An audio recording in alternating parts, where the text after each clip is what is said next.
Fala pessoal, bom dia. Olha só, tô com uma caixa Fiat aqui para dar uma dica para vocês aí. Essa bucha aqui é a bucha de onde ela faz o encosto aqui da grimalheira com a válvula. Às vezes você pega algum carro com defeito aí de estar batendo a direção, você acha que é as buchas lateral aqui da caixa, troca o reparo, monta no veículo de novo e continua batendo. Sempre você precisa dar uma olhada nessa bucha aqui, ó. Ela vai dentro da carcaça.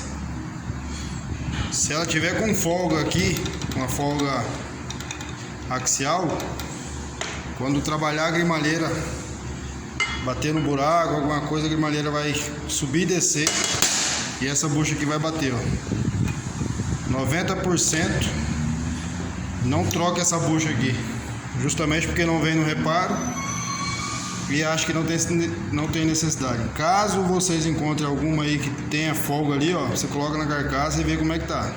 Se ela entrou justinha sem folga, perfeito. Agora se tiver folga, tem que fazer a troca, beleza?